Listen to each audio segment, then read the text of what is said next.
अच्छा होता है तो नेताओं को क्रेडिट मिलता है, खराब होता है तो अधिकारी खराब होता है। प्रॉब्लम यहाँ पे नियत की ही है। परीक्षा को देने के लिए दूर दूर से लोग आते हैं। कई ऐसे हैं जो विदेश से आ रहे थे, कई ऐसे थे जिन्होंने होटल के कमरे में बुकिंग करा ली और पता चलता है कल सुबह जिसके लिए शहर में आए हैं वो जिस एग्जाम के लिए उसको रद्द कर दिया गया। आप ये कह रहे हैं कि ये नीति नहीं नियत का मसला है? बिल्कुल नियत का मसला है। अगर आप आउटसोर्स करने के काम से बचने के लिए एनटीए का गठन कर रहे थे और एनटीए में अभी आपने सब कुछ आउटसोर्स ही कर दिया, तो फिर जरूरत क्या थी एनटीए की? फिर नाम बदला, एक नेशनल टेस्टिंग एजेंसी, सुंदर सा नाम रख दिया।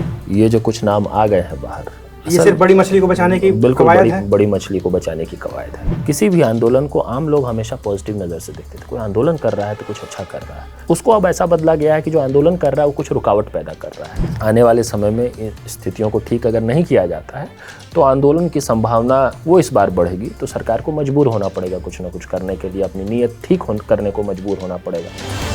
आपको एक आंकड़ा देता हूं, 7 साल 70 भर्ती परीक्षाओं के पेपर कैंसिल और 7 लाख से ज़्यादा अभ्यर्थी प्रभावित। बहुत छोटा आंकड़ा है।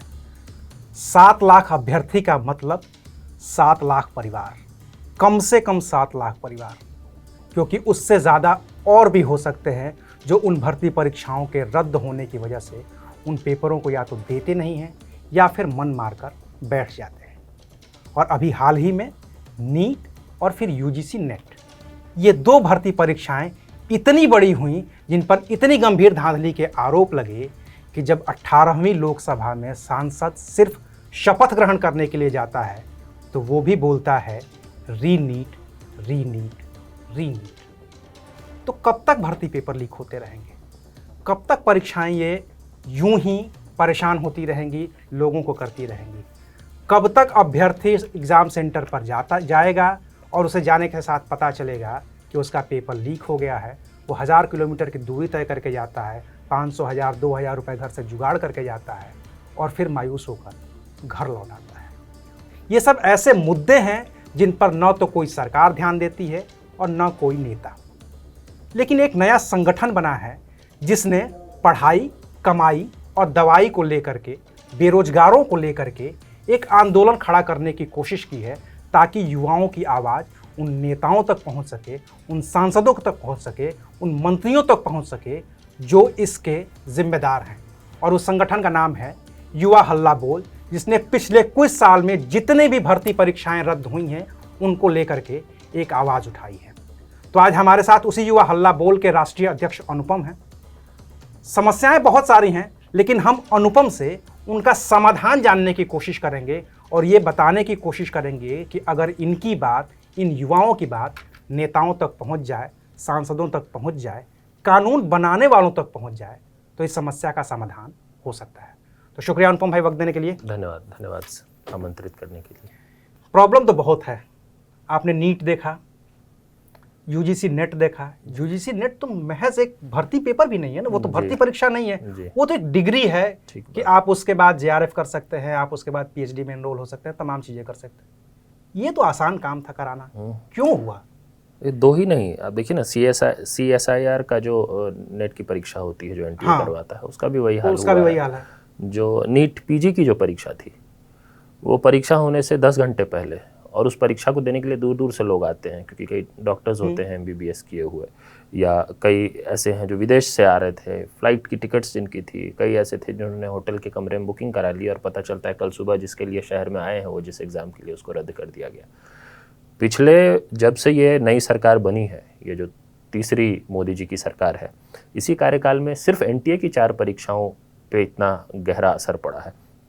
तो सबसे पहले तो आपको धन्यवाद कि आप इतने संवेदनशील और इतने गंभीर विषय पे बातचीत चर्चा कर रहे हैं, जिस पर मेरा आज भी मानना है कि अपर्याप्त बहस होती है हमारे देश में। इसकी जितनी गंभीरता है, इस विषय का जितना प्रभाव है देश के नागरिकों के, युवाओं के जीवन पे, उतनी चर्चा बहस न संसद में होती है, न राजनीति में होती है और न मीडिया स्पेस में होता है, अनफॉर्चुनेटली। तो आप कर रहे हैं, इसके लिए शुक्रिया आपका। देखिए, समाधान की बात आपने की है, मैं भी चाहता हूं कि हम लोग ज़्यादा से ज़्यादा समाधान की बात करें। हमारा पूरा आंदोलन ही सॉल्यूशन ओरिएंटेड रहा है डे 1 से। आपने ऑब्जर्व किया है, जितने भी लोगों ने हमारी गतिविधियों को, हमारे आंदोलन को पिछले 4-5 साल में ऑब्जर्व किया होगा, उनको इतना तो समझ में आ गया होगा कि ये इस आंदोलन में या अनुपम जब भी कोई बात कर रहा होता है वो सिर्फ कोई कमी पॉइंट आउट नहीं कर रहा होता है। ये हल्ला बोल नाम है तो हम सिर्फ हल्ला बोल नहीं कर रहे हैं, हम असल में समस्या के समाधान की दिशा में बढ़ाने की कोशिश कर रहे होते हैं। आपने बात कही कि क्या सरकारों तक, भर्ती बोर्डों तक, आयोगों तक, अधिकारियों तक, नेताओं तक बात पहुंचेगी। मेरा मानना है कि बातें तो पहुंच चुकी है। देखिए, समस्या इसमें नहीं है कि समाधान को लेकर जो सही लोग हैं उन तक बात पहुंच रही है कि नहीं, बात उन तक पहुंच रही है, उनको पता है कि कहाँ क्या हो रहा है। दिक्कत है कि जब कोई समस्या होती है और आप स्वीकार ही नहीं करेंगे कि समस्या है, जिसको एक्नॉलेजमेंट ऑफ द प्रॉब्लम कहते हैं, आप एक्नॉलेज ही नहीं करेंगे कि समस्या है, तो फिर उसका समाधान क्यों निकालेंगे आप? समाधान तो तब निकाला जाता है ना, पहले इस बात पे तो सहमति बन जाए ना कि एक समस्या है। मान लीजिए हमारे आपके घर के बाहर जल जमाव हो जाए, अभी मानसून का सीजन शुरू हो रहा है, अब बहुत सारे आपके दर्शक रिलेट कर पाएंगे इस बात से। मान लीजिए हमारे घर के बाहर जल जमाव हो गया, पानी जम गया, तो अगर हम उसको जल जमाव मानेंगे तो उसको हटाने की कोशिश करेंगे, और अगर उसी जल जमाव के सामने एक बोर्ड लगा देंगे, डल झील का बोर्ड लगा देंगे, तो फिर उसको हटाने की ज़रूरत नहीं है। फिर हम कहेंगे कि कश्मीर जाने की ज़रूरत नहीं है, हमारे घर के सामने इतनी सुंदर सी झील बन गई है, तो हम उसको समस्या मानेंगे ही नहीं। तो दो तरीके हैं ना किसी चीज़ को देखने के। मतलब आप ये कह रहे हैं कि ये नीति नहीं, नियत का मसला है। बिल्कुल नियत का मसला है, और नीति तो बाद की बात है, नियत से ही शुरुआत होती है। अगर आपकी नियत सही है फिर आप नीति पे जाते हैं, और फिर आपकी राजनीति अलाइन हो जाती है उस नीति के अनुसार। प्रॉब्लम यहाँ पे नियत की ही है। हम तो लगातार कई वर्षों से कोशिश कर रहे हैं। पेपर लीक को लेकर जो समाधान हो सकता है, भर्ती परीक्षाओं के टाइम बाउंड और फेयर बनाने की जो विधि हो सकती है, उन सब पे जितना चर्चा किया जा सकता था, आप चाहेंगे तो उस पर बहुत विस्तार से बात हो जाएगी। हमने कमिटीज़ बना के, एक्सपर्ट्स को बिठा के, क्या सोल्यूशन हो सकता है, सारी चीज़ें निकाल के भर्ती बोर्डों तक, आयोगों तक, सरकारों तक सब चीज़ भेज दिया है, सबसे बात कर लिया। मीडिया में, पब्लिक स्पेस में, सभाओं में, यात्राओं में जितनी चर्चा करनी थी कर ली, लेकिन आप मानेंगे ही नहीं समस्या है, तो फिर समाधान कहाँ से निकालेंगे? आप कहते रहिए कि बहुत सुंदर अच्छे दिन आ गए हैं, बहुत ज़बरदस्त है, कोई दिक्कत ही नहीं है हमारे देश में, तो फिर कैसे समस्या का समाधान? ये इतनी सारी समस्याएं तो पिछली सरकारों में भी थी, सारी सरकारों में थी, और इसी का समाधान तो एनटीए बन के आया, जिसके लिए आप लोगों ने भी आंदोलन किया, आप लोगों ने भी लड़ाई की, और फिर एक एनटीए का स्वरूप बाहर आता है मोदी सरकार में कि अब फ्री एंड फेयर एग्जाम होंगे, किसी बच्चे को कोई परेशानी नहीं होनी पड़ेगी। और यही एनटीए है जो कम से कम 4 बार तो फेल हो चुका है, जो सामने है, पीछे का नहीं पता है कि कितना हुआ होगा। ये नहीं, बिल्कुल सही बात आप कह रहे हैं। आप देखिए, हमारे हल्ला बोल आंदोलन का जो पहला बड़ा आंदोलन था, जिसमें हमने एसएससी की गड़बड़ियों के खिलाफ देशव्यापी एक आंदोलन किया था, उसमें हमारी एक प्रोमिनेंट डिमांड थी, एक मांग थी कि एक सेंट्रलाइज्ड टेस्टिंग एजेंसी होनी चाहिए सरकार के पास। उस मांग के पीछे का तर्क ये था कि हमारे देश में जो परीक्षाएं कंडक्ट की जाती है, उसमें सरकारें क्या करती है कि परीक्षाओं को कंडक्ट करने का काम जो है उसको आउटसोर्स कर देती है। वो किसी प्राइवेट फर्म को, किसी आईटी कंपनी को आउटसोर्स कर दिया जाता है। और जब कोई पेपर लीक हो जाए, कोई गड़बड़ी हो जाए, कोई शोर शराबा हो जाए, तो ज़्यादा से ज़्यादा क्या होता है कि उस प्राइवेट कंपनी के किसी कर्मचारी को पकड़ के डाल दिया जाता है जेल में, और सरकार कहती है कि हमने उसको ब्लैकलिस्ट कर दिया उस प्राइवेट कंपनी को, और सरकार पे कोई छीटा नहीं पड़ता, कोई जवाबदेही नहीं, कहती है कि अब हम दूसरी कंपनी से कराएंगे। हमने कहा कि भाई क्यों आपको आउटसोर्स करना है इतना इंपॉर्टेंट काम? ये कोई सीजनल काम तो है नहीं, परीक्षाएं तो आपको हर साल लेना है। इसका इंस्टीट्यूशनल मैकेनिज्म सरकार के पास होना चाहिए। इस देश में अगर प्राइवेट फर्म्स हो सकते हैं छोटे छोटे, जो बड़ी बड़ी परीक्षाओं को कंडक्ट कर सकते हैं। मैंने देखा टीन टप्पर में जो सिर्फ टीन लगा हुआ है, 4 तो कंप्यूटर रखा हुआ है, आप जा रहे हैं। वही मैं बात कह रहा हूँ कि जब इस देश में छोटी छोटी कंपनियां बड़ी बड़ी परीक्षाओं को कंडक्ट कर सकते हैं, तो हमारे सरकार के पास ये क्षमता क्यों नहीं कि हम एक ऐसी एजेंसी बना के रखें जो उन परीक्षाओं को कंडक्ट कर सके? उसी तर्क से नेशनल टेस्टिंग एजेंसी का निर्माण हुआ था। मेरा अभी भी मानना है कि एनटीए एक बहुत अच्छे उद्देश्य के साथ बनाया गया एक एजेंसी थी, जिसके पास वो सारे इंफ्रास्ट्रक्चर हैं जिसकी मदद से परीक्षाओं को सुचारू रूप से कराया जा सकता है। वो सारा सिस्टम है जिसके द्वारा कराया जा सकता है। अभी हाल फिलहाल में मुझे पता चल रहा है कि उसका रजिस्ट्रेशन इन्होंने कैसे सोसाइटीज़ के तौर पे किया, उसमें भी कुछ खेल किया है कि वो आरटीआई में ना आए। मैं अभी उसके डिटेल में इसलिए नहीं जा रहा हूँ क्योंकि मुझे पूरी जानकारी नहीं है, लेकिन अब वो निकलेगी बात तो फिर समझ में आएगा कि क्या उसके पीछे क्यों इस तरह किया गया था। फिर इसमें भी तो यही समझ में आ रहा है कि आउटसोर्स किया गया, इसमें भी 20 लाख रुपए की सैलरी पे आदमी रखा गया, ठेका दे दिया गया, और फिर वैसे ही पेपर वही है ना कि आप जिस कोर ऑब्जेक्टिव के लिए एनटीए का गठन कर रहे थे, अगर आपने एनटीए गठन करके वही काम कर लिया है तो फिर जरूरत ही क्या थी फिर इतना कुछ करने की। अगर आप आउटसोर्स करने के काम से बचने के लिए एनटीए का गठन कर रहे थे कि एक सरकार के पास अपनी एक एजेंसी होगी और एनटीए में अभी आपने सब कुछ आउटसोर्स ही कर दिया, तो फिर जरूरत क्या थी एनटीए की? फिर वही काम करते रहते। फिर नाम बदला, एक नेशनल टेस्टिंग एजेंसी, सुंदर सा नाम रख दिया, दिखा दिया कि आप कुछ बहुत बड़ा काम कर रहे हैं, लेकिन स्थिति देखिए क्या है। तो ये बहुत चिंताजनक है। चिंताजनक इसलिए भी है कि ये किसी एक परीक्षा की बात होती है, नीट की ही बात है, 24 लाख अभ्यर्थी थे। ये सिर्फ 24 लाख युवाओं की बात नहीं है, आप 24 लाख परिवारों की बात है। जब और किसी एक परिवार में 5 लोग हैं, आप 1 करोड़ से ऊपर के हो गए। एक मेडिकल की परीक्षा की तैयारी जब कोई एक लड़का एक लड़की जब कोई कर रहा होता है 2-2, 3-3 साल तक, तो वो सिर्फ वो अभ्यर्थी तैयारी नहीं कर रहा, उसकी पूरी फैमिली तैयारी कर रही होती है। सैक्रिफाइस करना पड़ता है, सब तैयारी कर रहे होते हैं। जो गरीब मध्यम वर्गीय परिवार से आते हैं वो कोई अपनी ज़मीन बेचकर तैयारी करा रहा होता है, कोई अपना पेट काट कर तैयारी करा रहा होता है। शहर में अपने गांव कस्बे से दूर किसी शहर में कोचिंग कराने का कितना खर्चा है, दूर रहने का कितना खर्चा है, वो एक अनइमेजिनेबल स्केल की बात है। तो ये सिर्फ 24 लाख की बात नहीं है, उन परिवारों की बात है। और मैं मानता हूं कि सिर्फ 24 लाख परिवारों की भी बात नहीं है। देखिए, जब इस तरह की खबरें आती है तो एक हर जगह एक संदेश जाता है। वो संदेश ये जाता है कि यार इस सिस्टम पे विश्वास नहीं किया जा सकता। ये सिर्फ परीक्षा तंत्र की बात नहीं है, तंत्र की बात हो रही है। परीक्षा तंत्र तो वो माध्यम है जिसके जरिए इस देश के युवाओं का सिस्टम पर से भरोसा उठ जाएगा। और आप समझिए, जब हमारे डेमोक्रेसी में देश के युवाओं का सिस्टम पर से भरोसा उठ जाएगा, इससे भयावह कोई बात हो सकती है क्या? फिर तो डेमोक्रेसी कहाँ है? इससे खतरनाक क्या बात हो सकती है?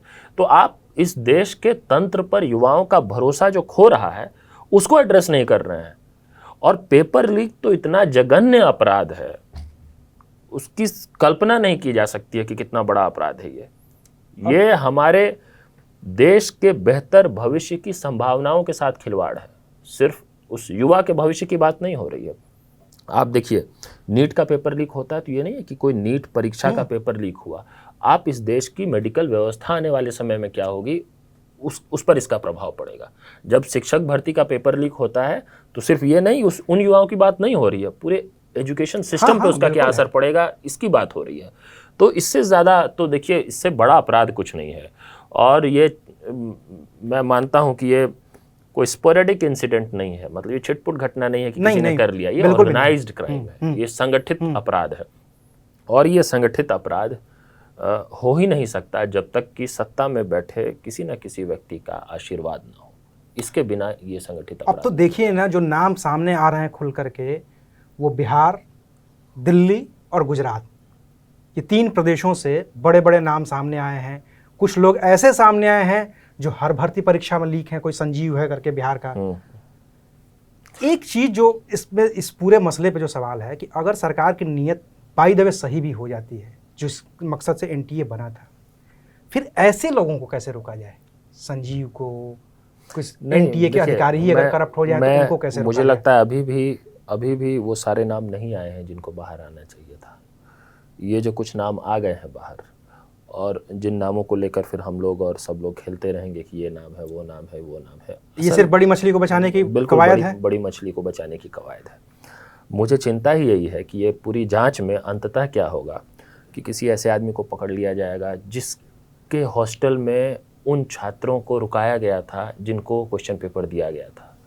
किसी ऐसे को पकड़ लिया जाएगा जो उस हॉस्टल से सेंटर तक उन अभ्यर्थियों को ले जाने की जिसकी जिम्मेदारी थी।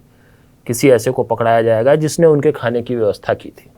ठीक है, आप पकड़िए, ये सब कॉम्प्लिसिट है, मान लेते हैं, लेकिन इन्होंने, ये नहीं है सरगना, ये तो उस पार्ट है, उस मशीनरी का पार्ट है। तो ये जितने नाम आ रहे हैं ना, ये कोई सरगना नहीं है, इनके कारण पेपर लीक नहीं हुआ है।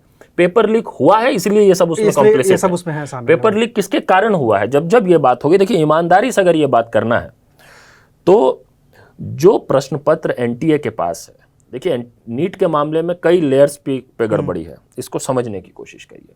सबसे पहली बात, जिस परीक्षा में आमतौर पे एक स्टूडेंट 2 या एट मैक्स 3-4 स्टूडेंट टॉप करता था किसी भी साल, उस परीक्षा में एकाएक 67 स्टूडेंट टॉप कर जाते हैं। 720 में 720, 720 में 720। ये खुद में संदिग्ध है।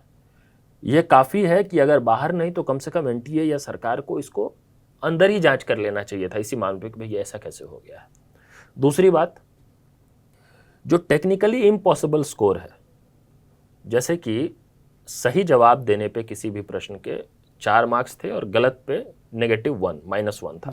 इसका मतलब जिसको 720 नहीं आएगा उसका सेकंड बेस्ट स्कोर होगा 716, क्योंकि उसने एक प्रश्न छोड़ दिया। गलत किया तो 715 और छोड़ दिया एक तो 716। 718 किसी को आ ही नहीं सकता है, 719 किसी को आ ही नहीं सकता। इस परीक्षा में छात्रों को 718 मार्क्स आए, 719 मार्क्स आए। अब ये तो सिर्फ अंदर की जांच का मामला नहीं है, तो सामने आंखों के सामने है कि भाई इसकी जांच तो होनी ही चाहिए। अब सवाल पूछा जाता है तो एनटीए कह देती है कि हमने ग्रेस मार्क्स दिया।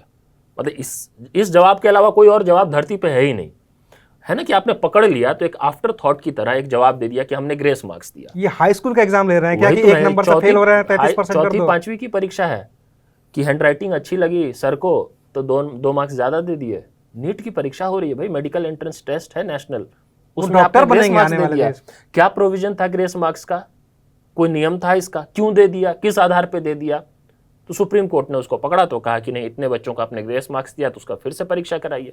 पता चला जब फिर से परीक्षा हुई तो 50% के लगभग बच्चे आए ही नहीं परीक्षा देने। क्यों नहीं आए? ग्रेस मार्क्स ऐसे ही दे दिया था।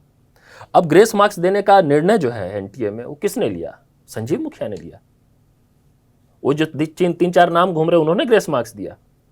ये हम लोगों को खेलने के लिए नाम छोड़ दिए गए हैं मार्केट में कि ये 2-4-5 बिहार कनेक्शन, गुजरात कनेक्शन, यहाँ कनेक्शन। अरे कनेक्शन सरकार में बैठा हुआ है, जिसके हाथ में पेपर होगा, जिसने जांच की होगी और जिसके पास निर्णय लेने का अधिकार है, जिस आदमी के पास ये फैसला लेने का अधिकार है कि 14 जून को जो रिजल्ट आने वाला था उसको हम 4 जून को करवा देंगे, ये फैसला लेने का अधिकार आप बताइए एनटीए के चीफ को भी नहीं होगा, शिक्षा मंत्रालय के पास होगा ये फैसला लेने का अधिकार। शिक्षा मंत्री या शिक्षा सचिव की मर्जी के बिना नीट का परीक्षा जिसको 14 जून को जिसकी रिजल्ट की घोषणा होनी थी, निर्धारित तारीख, उसको आपने 4 जून को रिजल्ट घोषित किया। अमूमन जो होता है वो लेट ही होता है, 14 जून के 30 हो सकता था। 4 जून को क्यों किया? 4 जून को क्या हो रहा था? क्योंकि हम सब लोग व्यस्त थे 4 चुनाव जून को पूरा देश व्यस्त था लोकसभा चुनाव के परिणाम में। आपको क्या जरूरत? हमें खुद नहीं पता चला, हम इसी मीडिया में हैं। किसी को कुछ नहीं पता चलेगा। सिर्फ वो छात्र जिनको समझ में आ रहा है वही सर पीटते रह जाएंगे, कोई उनकी सुनने वाला नहीं रहेगा। क्योंकि सबको तो ये लगा हुआ है इतनी सीटें होंगी कि उतनी सीटें होंगी, 295 होंगी कि 272 होंगी, पूरा देश इसमें लगा हुआ था। आपने 14 जून को जो रिजल्ट आना था उसको 4 जून को रिजल्ट घोषित कर दिया। ये फैसला संजीव मुखिया ने लिया। ये फैसला किसने लिया? ये किसी गोधरा के एग्जामिनेशन सेंटर के मालिक ने लिया? ये किसी हॉस्टल के ओनर ने लिया? ये हम क्या इधर उधर की चर्चा कर रहे हैं? अगर समाधान निकालना है तो समस्या की जड़ पे जाना पड़ेगा। इस मामले में बिल्कुल स्पष्ट है कि नीट के मामले में जिन लोगों ने गड़बड़ी की है वो सत्ता में बैठे हुए हैं, फुल स्टॉप। इसमें मेरे मन में कोई कंफ्यूजन नहीं है। और तो इसमें कोई कंफ्यूजन नहीं है कि और कोई भी व्यक्ति जो स्वतंत्र होकर सोचेगा, अपने राजनीतिक पूर्वाग्रहों से मुक्त होकर सोचेगा, किसका समर्थन करते हैं, किसकी भक्ति करती हैं, ये सब भूल जाइए। सही में देश की सोचिए, उसको समझ में आ जाएगा इस नीट मामले में सरकार जिम्मेदार है। अरे भाई, आप किसी की भी भक्ति करते हैं, आपका बेटा डॉक्टर बनना चाहेगा तो इसी परीक्षा से होकर तो गुजरेगा।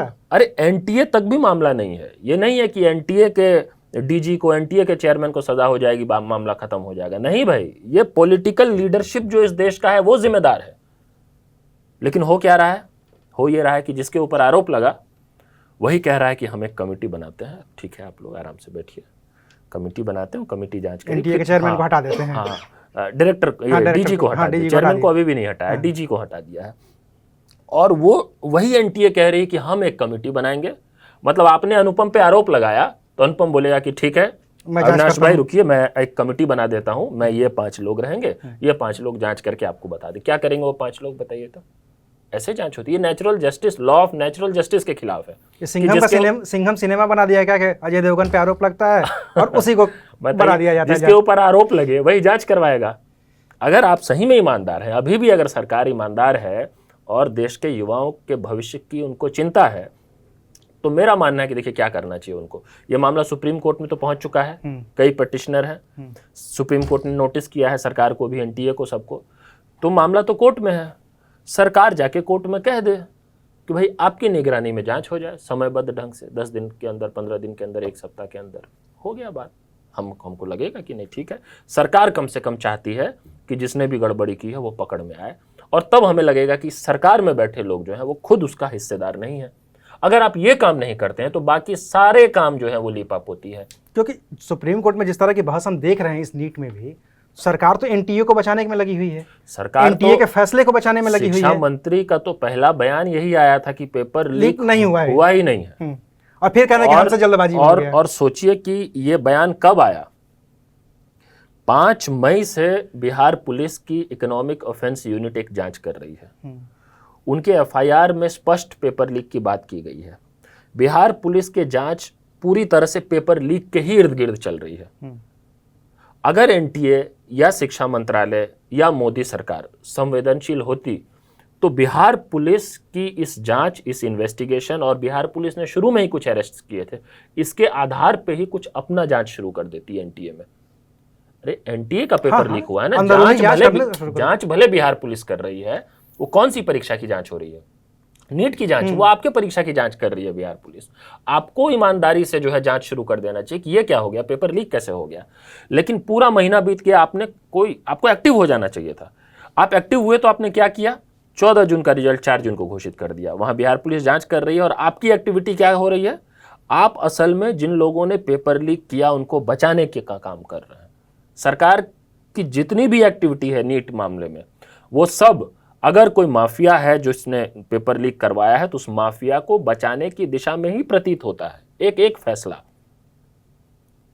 वरना आपको तो बिहार पुलिस की जांच के आधार पर इंडिपेंडेंट इन्वेस्टिगेशन शुरू कर देना चाहिए था, तब ना हम मानते कि नहीं आप स्वतंत्र हैं। वो तो हुआ नहीं, और अब जाके शिक्षा मंत्री उसके बाद भी कह देते हैं कि पेपर लीक हुआ ही नहीं है। आप एक बार बात कर लीजिए ना उनसे, ईओयू के जो चीफ हैं हसनैन साहब, आपको पता चल जाएगा क्या हुआ है। पब्लिक डोमेन में है सब चीज, तो भी आप नहीं कर पा रहे हैं।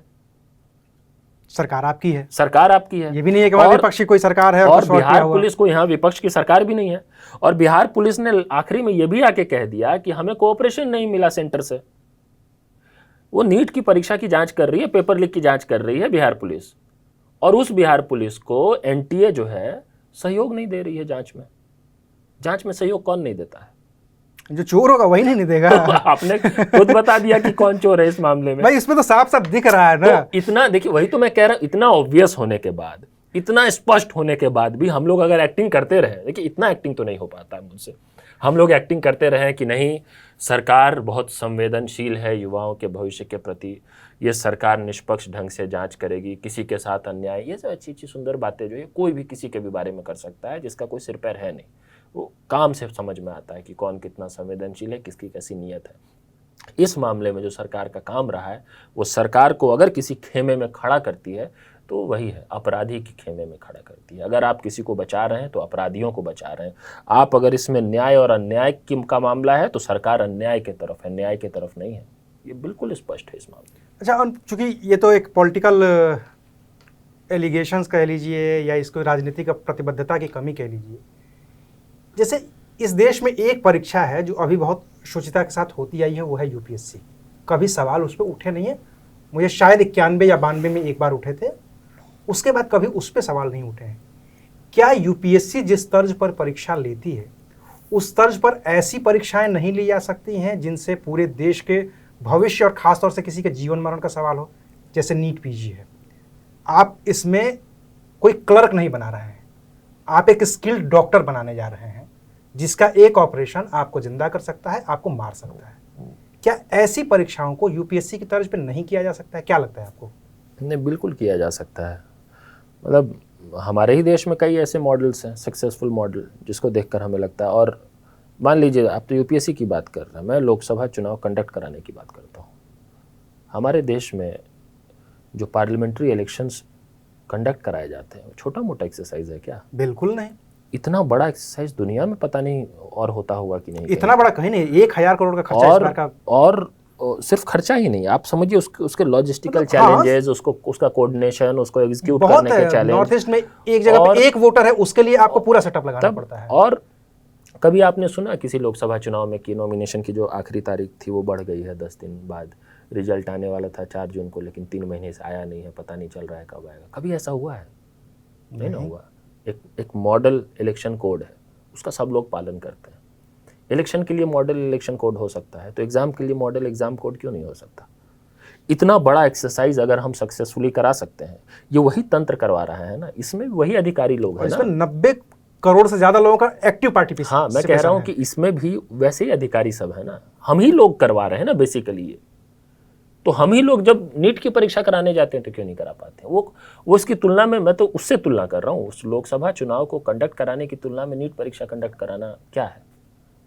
कुछ नहीं है, 1% भी नहीं है। तो सवाल ये है कि हम क्यों नहीं करा सकते? सिर्फ इसलिए नहीं करा सकते क्योंकि वहाँ पे जब परीक्षाओं की बात आती है तो इस सरकार में राजनीतिक इच्छा शक्ति नहीं है इन चीज़ों को करने की। जब तक देखिए पॉलिटिकल लीडरशिप जो है उसकी प्रायोरिटी क्या होती है, वहाँ से सब चीज़ निर्धारित होता है। इस भ्रम में देखिए हम लोगों को किसी को नहीं रहना चाहिए कि कोई खराब अफसर आ गया तो खराब हो जाएगा, अच्छा अफसर आ गया तो अच्छा हो जाएगा। अल्टीमेटली देश चलता है नेताओं से और पॉलिटिकल लीडरशिप से। उनका ओरिएंटेशन सही होगा, नियत सही होगा, काम करने का तरीका सही होगा तो वो अच्छा काम करवाएंगे। उनका गड़बड़ होगा तो गड़बड़ होगा। लेकिन दिक्कत क्या हो गई है इस समय हमारे देश में कि अच्छा होता है तो नेताओं को क्रेडिट मिलता है, खराब होता है तो अधिकारी खराब होता है। ये एक जनरल पैटर्न है, कुछ भी हो। मैं एक हाइपोथेटिकल सिचुएशन के साथ आपको इस बात को समझाता हूँ। मान लीजिए आपके जितने दर्शक हैं वो लोग भी कल्पना करें एक बात, एक कल्पना की दुनिया में मैं आपको ले जा रहा हूँ कि पिछले 10 साल में इस देश में एक भी पेपर लीक नहीं हुआ होता। असल में लगभग 100 हुए, 70 कहा जा रहा है 7 साल में। मैं बता रहा हूँ पिछले 10 साल में 100 से कम पेपर लीक और अनियमितताएं नहीं हुई हैं हमारे देश में। लेकिन मान लेते हैं एक ऐसी दुनिया, एक ऐसा भारत जिसमें एक भी पेपर लीक नहीं हुआ होता, सारी परीक्षाएं समयबद्ध ढंग से, बिल्कुल सुचारू रूप से, बिना किसी भ्रष्टाचार के, बिल्कुल मेरिट के आधार पे सुंदर ढंग से संपन्न हो जाती। ये पूरा परीक्षा तंत्र जो है इस मामले में राम राज्य आ गया होता, ठीक है ना? तो हम और आप क्या कह रहे होते अगर इस 10 साल में ये हो गया होता? तो सरकार बहुत शानदार है, मोदी जी ने कमाल कर दिया। सिर्फ सरकार शानदार नहीं है, हम स्पष्ट रूप से एक आदमी ये कहता है मोदी जी ने कमाल कर दिया। मैं भी कहता इस बात को, कोई दिक्कत नहीं वो कहने में। तो अच्छा हो जाता तो हम ये बात कहते। अब बेड़ा गर्क हो चुका है, इस बात से तो किसी की असहमति नहीं होगी। कम से कम परीक्षा और भर्ती परीक्षा, प्रवेश परीक्षा, नौकरी रोजगार के मामले में तो हमारे देश में सिस्टम का एकदम बंटाधार हो गया। तो जब बंटाधार हो गया तो ये क्यों नहीं कहेंगे कि मोदी जी ने बंटाधार कर दिया? क्योंकि आप जैसे ही मोदी जी की बात कहेंगे तो फिर ये कहेगा कि जब राजस्थान में अशोक गहलोत की सरकार थी तो उनमें भी पेपर लीक हुए, जब छत्तीसगढ़ में भूपेश बघेल की सरकार थी तो वहां भी शिक्षक भर्ती में घोटाला हुआ। अच्छा, जब बिहार में तेजस्वी यादव थे तो भी हुआ। लेकिन अच्छी बात क्या है, अखिलेश यादव ने अपनी जाति के लोगों को भर्ती कर दिया। इस तरह के आरोप लगते हैं, समर्थक लगाते हैं। ठीक बात है। देखिए मैं ये कह रहा हूँ कि बिल्कुल ठीक बात है आपकी। ये कोई एक केंद्र का मामला नहीं है, सभी राज्यों का, मतलब पूरे देश का मसला है। ये पूरा मसला जो है कि हम बड़े खुशकिस्मत हैं कि हमारे पास एक ऐसे प्रधानमंत्री हैं जो परीक्षा पे चर्चा करते हैं। करोड़ों खर्च करके कई इवेंट्स उन्होंने किया है, परीक्षा पे चर्चा किया। और परीक्षाओं को लेकर इस वक्त हमारे देश में सबसे बड़ा कंसर्न क्या है? Paper leak. परीक्षा की बात है तो सबसे बड़ी चिंता पेपर लीक है। लेकिन जो आदमी परीक्षा पे चर्चा करे और पेपर लीक पे कभी चर्चा ना करे तो वो छलावा नहीं कर रहा है तो क्या कर रहा है? क्यों हम ये ना कहें? मतलब आज देखिए, आज पूरा देश परीक्षा पे चर्चा कर रहा है। आज हम दोनों भी बैठ के परीक्षा पे चर्चा कर रहे हैं ना। देश का एक नागरिक परेशान है। इस वक्त पूरा देश सुनना चाहता है प्रधानमंत्री से कि वो कुछ विश्वास जगाएं, वो कहें कि नहीं गलत हुआ है तो हम गलत नहीं होने देंगे, इसको ठीक करेंगे, इसकी स्वतंत्र जांच करेंगे, कुछ बयान दे, एक शब्द बोले। लेकिन अभी वो परीक्षा का प नहीं बोल रहे हैं, नीट का ना उनके मुंह से नहीं निकल रहा है। अभी इस वक्त जब क्राइसिस में हैं हम, तब वो पूरी तरह से गायब है। जब ये बातें बंद हो जाएंगी आज से 4 महीने बाद, तब वो परीक्षा पे चर्चा करेंगे। और परीक्षा पे चर्चा करके क्या कहेंगे कि दही शक्कर खा के एग्ज़ाम देने जाना चाहिए, बड़ों के आशीर्वाद लेने चाहिए, पानी पीते रहना चाहिए, रात को अच्छे से नींद लेना चाहिए, कठिन प्रश्नों के पहले उत्तर देने चाहिए, आसान प्रश्नों के बाद में उत्तर देने चाहिए। तो ये खुद को गार्जियन की तरह स्थापित करके आप ये ज्ञान दे रहे हैं। भाई इसके लिए प्रधानमंत्री नहीं बनाया गया था, आपको प्रधानमंत्री इसके लिए बनाया गया था। आज इस वक्त जब एनटीए नीट पे बहस हो रही है तो आप सामने आइए, सवालों के जवाब दीजिए, देश का कॉन्फिडेंस बढ़ाइए। इस वक्त आप गायब हैं। मैं इसलिए कह रहा हूं, इसलिए मैं उनको ज्यादा जिम्मेदार मानता हूं, क्योंकि आप ये सारा तमाशा नाटक करके मतलब कैसे आप बिना अकाउंटेबल रह सकते हैं भाई? देश में कोई आपसे सवाल ना पूछे, ऐसा कैसे हो सकता है? देखिए, इन सारी चीज़ों के बावजूद सवाल तो नहीं पूछ सकते आप उनसे। अब भी हो सकता है कि इस सरकार में थोड़ी बहुत जो चीज़ें बदली हैं, जो मोदी 3.0 है, उसमें सीटों का जो गणित है उसकी वजह से कुछ ऊपर नीचे हो जाए तो हो जाए। इससे पहले तो नहीं हुआ, 10 साल तो हमने देखा ही देखा। बट जैसे, और मैं यही देख रहा हूँ कि आप प्रधानमंत्री मोदी की बात कर रहे हैं, पप्पू यादव पूर्णिया का निर्दलीय सांसद, क्या लेना देना है उसको? कोई लेना देना नहीं था। शपथ लेता है और वो बोलता है रीनीट। जो सदन शुरू हुआ है इसमें नीट की चर्चा हो रही है और कोई मंत्री अभी तक जवाब देने को तैयार नहीं हुआ है, क्योंकि अभी तो शपथ चल रही है, उसके बाद ही सारी चीजें होंगी। क्या लगता है कि पप्पू यादव जैसे निर्दलीय सांसद या राहुल गांधी जैसे जो विपक्ष के नेता हैं, उनके दबाव बनाने पर एनटीए में बदलाव क्या आ सकता है, या इस परीक्षा प्रणाली में बदलाव क्या आ सकता है? क्योंकि बात नीयत की तो है। अगर इनके दबाव में नीयत सही हो भी गई तो क्या नीति सही हो पाएगी? क्योंकि बात सिर्फ इसी प्रधानमंत्री की या इसी सरकार की नहीं है, पिछले 10 साल की नहीं है, हम तो ये हमेशा से देखते आए हैं। मैं इसमें एक थोड़ा सा करेक्ट करना चाहता हूं। देखिए, परीक्षाओं में गड़बड़ियां पहले भी होती थी, और लेकिन आपको याद होगा ज़्यादातर परीक्षाओं में जो गड़बड़ियों का जो नेचर होता था हमारे देश में, वो क्या, वो चीटिंग के नेचर का होता था। तो जरा दिखा दो क्या लिखे हो। हाँ, उतना ही नहीं, मतलब सॉल्वर्स बैठा दिए जाते थे, किसी अभ्यर्थी का फोटो ब्लर करके। लेकिन वो सब ऐसे होता था ना कि आपको बीएड का एंट्रेंस देना है, उसमें बिठा दिया। हाँ, उसमें भी, या इंजीनियरिंग एंट्रेंस में भी कई परीक्षाओं में होता था। लेकिन मैं एक फ़र्क बता रहा हूँ कि डिफरेंस क्या हुआ है, कि जिसको स्कॉलर कहते थे कि भाई किसी को एप्लीकेंट कोई और है और पैसे लेकर किसी और को बैठा दिया, उसने इसको पास करा दिया, किसी ज़्यादा से ज़्यादा किसी एग्जाम सेंटर को कॉम्प्रोमाइज़ कर लिया। पेपर लीक जो है ना, पेपर लीक नहीं हुआ करता था पहले। पेपर लीक कैट का हुआ तो बवाल मच गया था पूरे देश में, जब रंजीत डॉन का नाम आ गया, वो हुआ था पेपर लीक। उसके अलावा रेगुलर पेपर लीक हमारे देश में नहीं हुआ करते थे पहले, चीटिंग हुआ करता था अलग अलग तरह का, कुछ छोटे छोटे स्केल पे ऑर्गेनाइज चीटिंग भी, कई अभ्यर्थियों के लिए अलग अलग स्कॉलर्स को बैठाना, इस तरह की चीज़ें होती थी। बाद में टेक्नोलॉजी आई तो थोड़ा बहुत ये सब शुरू हुआ, स्क्रीन शेयरिंग वाला काम, एमी डेस्क और इन सब से शुरू हुआ, ब्लूटूथ लगा करके। लेकिन ये जो है ना कि परीक्षा का पेपर लीक ही कर लेना और एक के बाद एक हर परीक्षा में कर लेना, ये नहीं होता था हमारे देश में। ये तो पिछले 10 साल की देन है, इसको कोई आंकड़ों से झुठला के दिखा दे हमको। और ये उस समय की देन है जिस समय हमको परीक्षा पे चर्चा करने वाला प्रधानमंत्री मिला है, तब हुआ है। आज भी प्रधानमंत्री जी पेपर लीक पे चर्चा कर दें इस वक्त, जिस वक्त देश सुनना चाहता है, मैं बिल्कुल खुशी खुशी सुनूंगा, उसकी तारीफ करूंगा उनकी। सवाल क्यों ना पूछूं भाई, मैं फ्रस्ट्रेट हो गया हूं इस बात से।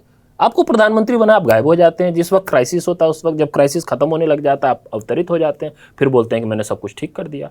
अरे मैं तो पहली बार देख रहा हूँ इस 3.0 सरकार में कि पेपर लीक हुआ है तो वाकई शिक्षा मंत्री ही जवाब देने आया है। पिछली सरकारों में ये पेपर लीक हुआ होता तो हो सकता है रक्षा मंत्री आके कड़ी निंदा कर जाते हैं। ठीक बात है। या चीन पे सवाल होता तो हो सकता है कि राजनाथ सिंह नहीं बोलते, धर्मेंद्र प्रधान आके बोल जाते हैं। ठीक बात है। ये इस तरीके का होता है, तो पहली बार कम से कम बोले तो हैं। हाँ। तो क्या इससे उम्मीद है कि अगली ये जो अगला उम्मीद है, मुझे उम्मीद है, मुझे 2 कारणों से उम्मीद है। एक तो देखिए 2024 का जो लोकसभा चुनाव परिणाम आया है उसमें मुझे लगता है कि रोजगार, नौकरी एक बड़ा मुद्दा बना है, अग्निपथ एक बड़ा मुद्दा बना है, जो सीटों की संख्या घटी है उत्तर बिल्कुल प्रदेश उसका सबसे बड़ा कारण यही है। इस चुनाव में जो सीटों की संख्या पे जो प्रभाव पड़ा है उसका सबसे बड़ा कारण है कि जो यंग वोटर्स हैं, जो जॉब एस्पायरिंग यूथ है, उनका मोदी जी के प्रति मोह भंग हुआ है। जो मजबूती से मोदी जी के साथ थे 2014 में नौकरी 2 करोड़ देने के मामले में, या 2019 तक भी साथ में रहे, उनका इस वक्त साथ छूटा। इसी कारण से चुनाव में आप वो इंथुजियाज्म नहीं देखते थे। चुनाव के दौरान ये चर्चा भी होती थी कि चुनाव बड़ा चढ़ नहीं पा रहा है, हम लोग जाते थे। कारण क्या है? देखिए, यंग लोग जो है ना, जब वो उत्साहित नहीं है तो फिर कोई उत्साहित नहीं है। बाकी लोग तो जो जिसके वोटर्स हैं वो हैं ही, जो यंग वोटर्स हैं उनका मोह भंग हुआ। खास तौर पे ये जो पूरा बेल्ट है ना, हरियाणा, राजस्थान, उत्तर प्रदेश, बिहार, इन इलाकों में, हिंदी पट्टी के राज्यों में, जहाँ पे आपने ज्यादा सरकारी नौकरी के ज्यादा क्रेज है, जहाँ आपने ज्यादा एजिटेशंस देखे हैं, जहाँ ज्यादा पेपर लीक भी हुए हैं, जहाँ ज्यादा यूथ जो है असंतुष्ट है और आक्रोशित है, वहाँ पे ज़्यादा असर पड़ा है। उसी का परिणाम ही है ये जो रिजल्ट के आंकड़े हैं। तो एक इस कारण से मैं होपफुल हूँ कि इस देश के युवा मुद्दों पर सोचने लगे हैं कम से कम। दूसरी बात, ये जो आंकड़ा है अभी वैसे तो पूरी कोशिश हो रही है इस सरकार में ये दिखाने की कि इस आंकड़े का कोई असर नहीं पड़ा है, सब कुछ वैसा ही रहेगा, स्पीकर की चेयर में वही होंगे जो पहले थे। तो ये दिखाने की पूरी कोशिश है, ये जो एक प्रिटेंशन है कि कुछ बदला नहीं है, लोगों को ये मैसेज जाए। लेकिन बदला तो है, अंदर से तो हम सब जानते हैं कि बदला है, और जो बदला है उसका असर होगा आने वाले समय में। इन स्थितियों को ठीक अगर नहीं किया जाता है तो आंदोलन की संभावना या लोगों के एकजुट होकर रेसिस्ट करने की संभावना जिसको कम कर दी गई थी पिछले सरकार में, वो इस बार बढ़ेगी। तो सरकार को मजबूर होना पड़ेगा कुछ ना कुछ करने के लिए, अपनी नीयत ठीक करने को मजबूर होना पड़ेगा। नीयत ठीक करेंगे तो नीति ठीक होगी, नीति ठीक होगी तो नीट ठीक हो जाएगा। और समाधान की कमी नहीं है, समाधान तो सरकार के लोग, सरकार की कमेटियां, भाई हम लोगों को बुला लें, हम लोग बैठ के जो है सो कई उनकी पूरे परीक्षा प्रणाली को ठीक करने के लिए जहाँ जहाँ जो सुझाव देने हैं देंगे, खुशी खुशी देंगे, हमें बहुत अच्छा लगेगा। एक चूँकि आखिरी सवाल आपसे, चूँकि बात आंदोलन की आपने की कि आंदोलन होंगे नहीं होंगे, कम होंगे, युवाओं के लिए अभी तक तो आपने सरकार के लिए और नीति नियंताओं के लिए जो भी बताया, जो भी कहा, यूथ के लिए क्या मैसेज है? नीट का पेपर लीक हुआ, नीट का अभ्यर्थी प्रोटेस्ट करेगा, नीट का अभ्यर्थी थोड़ा सा ज़्यादा पढ़ा लिखा होता है या डॉक्टरी पेशे का होता है, तो उसका प्रोटेस्ट एक दायरे में हो सकता है, लिमिटेड हो सकता है या शांत हो सकता है। जो आदमी सुबह 4 बजे उठ करके दौड़ लगाता है कि मैं सब इंस्पेक्टर बन जाऊंगा, सिपाही बन जाऊंगा, वो दौड़ता है, उसमें एक गुस्सा भरा होता है। अगर आंदोलन के दौरान उसका गुस्सा किसी भी तरीके से प्रस्फुटित होता है, जाहिर सी बात है सरकार बहुत ज़्यादा हावी होती है। ऐसी परिस्थितियों में आपका इन यूथ के लिए क्या मैसेज होगा कि कैसे इस आंदोलन को आगे बढ़ाया जाए, अगर आपको आंदोलन करना भी है तो? क्योंकि देखिए, हमारे कहने से ये रुक नहीं जा रहा है। ऐसा नहीं है कि कल पेपर लीक रुक जाएगा, हो सकता है कि कल पुलिस भर्ती परीक्षा हो, उसका पेपर लीक हो और यूथ सड़क पे आ जाए। उसको कैसे आप कंट्रोल करेंगे? अविनाश जी, मेरा मानना है कि हमारे देश के चरित्र में एक गुण है जो अंतर्निहित है बिल्कुल हमारे, वो है आंदोलनों के प्रति एक सकारात्मक भाव।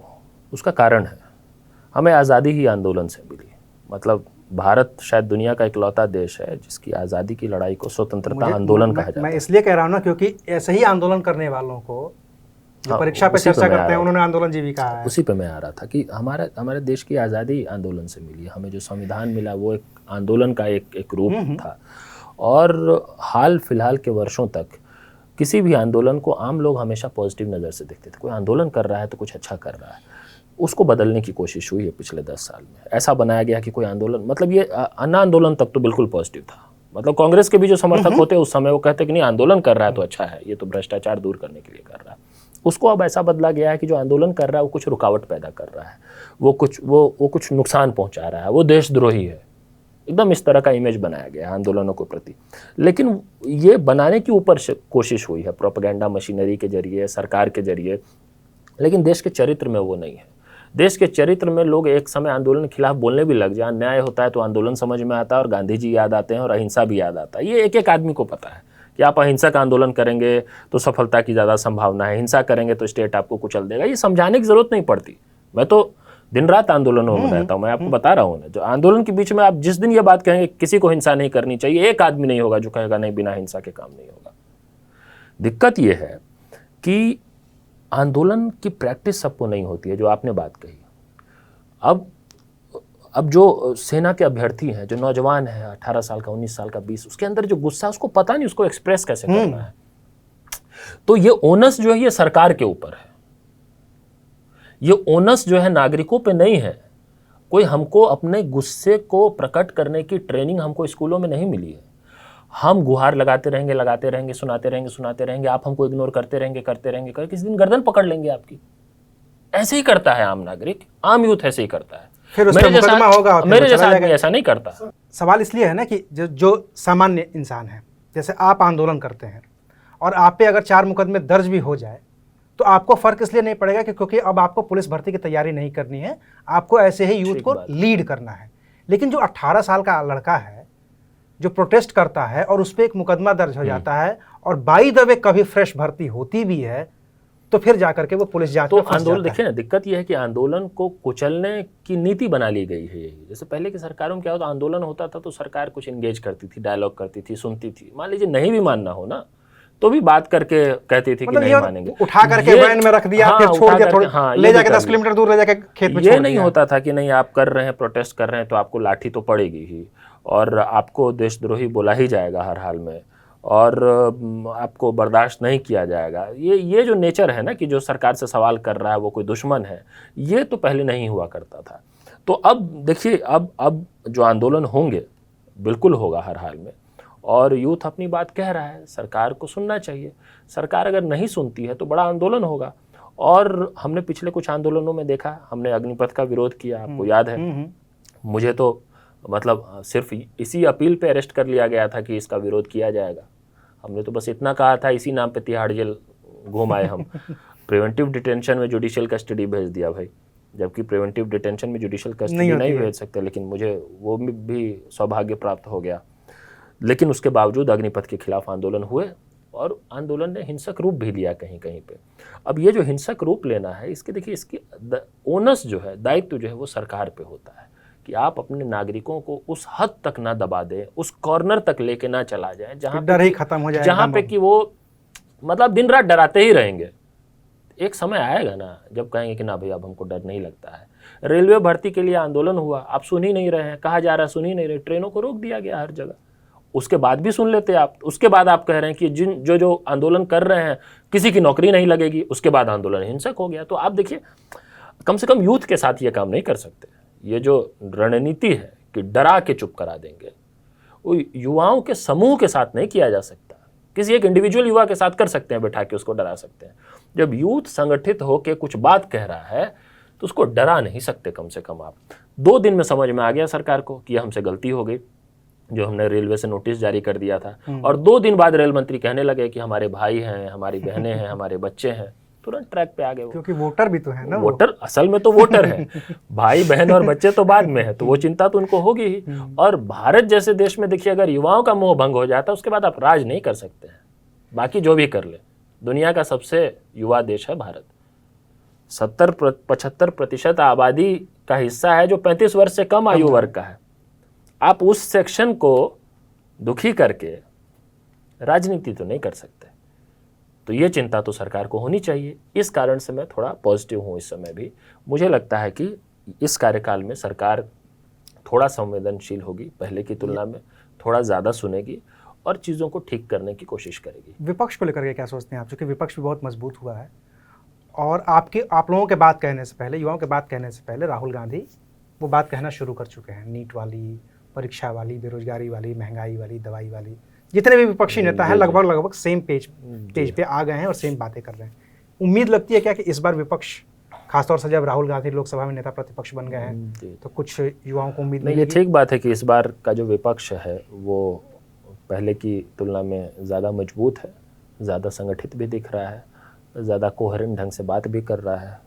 और विशेष तौर पे राहुल गांधी की अगर बात की जाए तो सिर्फ परिणाम के बाद ही नहीं, परिणाम से पहले भी, क्योंकि हमारा तो इंगेजमेंट रहता है, क्योंकि इस मुद्दे पे, इस एजेंडा पे हम चाहते हैं कि राजनीतिक विमर्श बने, चुनाव में चर्चा बहस हो। तो राहुल गांधी ने जो न्याय गारंटीज़ जो देश को दी, जो उन्होंने, जिसका मुझे लगता है एक बहुत पॉजिटिव असर पड़ा, उसमें हमने सहयोग भी किया, उसमें बाकायदा उसमें कॉन्टिन्यूस डायलॉग रहा उनके साथ, और कि नौकरियों को लेकर, रोज़गार को लेकर, अग्निपथ को लेकर क्या कहा जाना चाहिए उन्होंने कहा, और सिर्फ स्पष्टता और समझदारी के साथ नहीं, एक कन्विक्शन के साथ कहा। इम्पॉर्टेंट बात ये है, उसका उनको परिणाम भी मिला है। मुझे लगता है कि विपक्ष के ज़्यादातर नेता इस बात को अगर समझेंगे कि युवाओं का जो वर्ग है, रोज़गार का जो मुद्दा है, इस पर अगर कन्विक्शन के साथ, ईमानदारी के साथ लगातार कुछ बात कहेंगे, लगातार सक्रिय रहेंगे अभियानों में, तो इसका उनको पॉलिटिकल डिविडेंड भी नेचुरली मिलेगा ही। लेकिन सिर्फ इस कारण से ना बोले क्योंकि पॉलिटिकल डिविडेंड मिलेगा, इस कारण से बोले क्योंकि ये सही में गंभीर है। अगर देश की चिंता है तो ये मुद्दा है जिस पर सबसे ज़्यादा सोचने की, चिंतन करने की ज़रूरत है। वो राहुल गांधी कर रहे हैं, मैं पिछले कई महीनों से देख रहा हूँ लगातार। जब वो यात्रा कर रहे थे उस वक्त भी लगातार बोल रहे थे उन मुद्दों पे, जिस पर कई बार पॉलिटिकल पार्टी के लोग बोलने से बचते हैं। मतलब वो अप्रेंटिसशिप की गारंटी दे रहे हैं, ये बड़ी बात है जो जब वो दे रहे थे। तो अब चलिए सरकार नहीं बनी वो अलग बात है, लेकिन ये कहना कि हर ग्रेजुएट को 1 साल के लिए हम नौकरी देंगे, टेक्निकली वो अप्रेंटिसशिप है, नौकरी नहीं है, नौकरी नहीं। लेकिन एक तरह की हैंड होल्डिंग है। जब आप बिल्कुल क्लूलेस होते हैं, आपको सीवी बनाना भी नहीं आता है, उस वक्त आपको 1 साल के लिए एक अप्रेंटिसशिप मिल जाए जिससे स्किल एनहांसमेंट भी हो रहा है, आपको कुछ पैसा भी जेब में मिल रहा है, तो आप जॉब मार्केट के लिए तैयार और जब उस पैसे की आदत पड़ जाएगी तो आप जॉब फिर छोड़ तो मेरा ये अनुभव रहा है कि आमतौर पे पॉलिटिकल पार्टी के लोग राइट्स, अधिकार, गारंटी जो है ना, ये देने से बचते हैं। वो कहने को तो कोई भी कह दे, अनुपम की गारंटी, मोदी की गारंटी, अविनाश की गारंटी देते रहे, वो अलग चीज़ है, लेकिन नीति में सही में कोई गारंटी है अगर, तो वो बड़ी बात होती है। ये सब उन्होंने बोलने की कोशिश की। तो ये भी एक फैक्टर है कि युवाओं का मोह भंग सिर्फ मोदी जी के प्रति नहीं हुआ, युवाओं का एक बड़ा वर्ग जो है वो राहुल गांधी के प्रति पॉजिटिव और सॉफ्ट भी हुआ है। चलिए, तो चूंकि मुद्दा बहुत बड़ा है, मुद्दा युवाओं से जुड़ा हुआ है, मुद्दा युवाओं के भविष्य से जुड़ा हुआ है, तो इस पर हम लगातार बातचीत करते रहेंगे। अभी नई सरकार बनी है, नया सत्ता पक्ष बना है, नया प्रतिपक्ष बना है, तो उम्मीद है कि आने वाले दिनों में सत्ता पक्ष और प्रतिपक्ष दोनों मिलकर के अपनी सही नीयत से एक ऐसी नीति बनाएंगे कि युवाओं के भविष्य के साथ फिर खिलवाड़ ना हो। शुक्रिया।